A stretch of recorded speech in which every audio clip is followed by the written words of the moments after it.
الرحمن الرحیم۔ سابق کپتان رمیز راجہ کرکٹر عمر اکمل پر پھٹ پڑے۔ قومی کرکٹ کے سابق کپتان و کمنٹیٹر رمیز راجہ میچ فکسنگ کی پیشکش سے متعلق ضابطہ اخلاق کی خلاف ورزی کی کیس میں سزا پانے والے کرکٹر عمر اکمل پر پھٹ پڑے۔ عمر اکمل کی سزا کے حوالے سے رمیز راجہ نے ٹویٹر پر اپنے خیالات کا اظہار کیا ہے۔ رمیز راجہ نے اپنے ٹویٹ میں لکھا ہے کہ عمر اکمل اب باضابطہ طور پر بے وقوفوں کی فہرست میں شامل ہوتے ہیں۔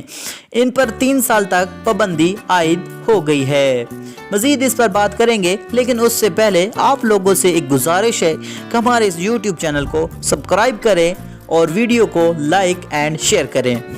رمیز راجہ نے افسوس کا اظہار کرتے ہوئے کہا ہے کہ کیا ٹیلنٹ کی بربادی ہے۔ اب وقت آ گیا ہے کہ پاکستان میں میچ فکسنگ کے خلاف قانونی سازی کی جائے تاکہ اس طرح کے بے وقوفوں کی جگہ صلاحوں کے پیچھے ہو، ورنہ ایسے واقعات برداشت کرنے کی ہمت مزید بڑھا لیں۔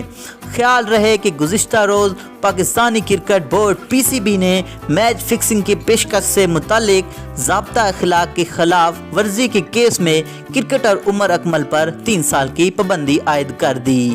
کرکٹر عمر اکمل پر 3 سال کے لیے ہر قسم کی کرکٹ پر پابندی عائد ہوگی۔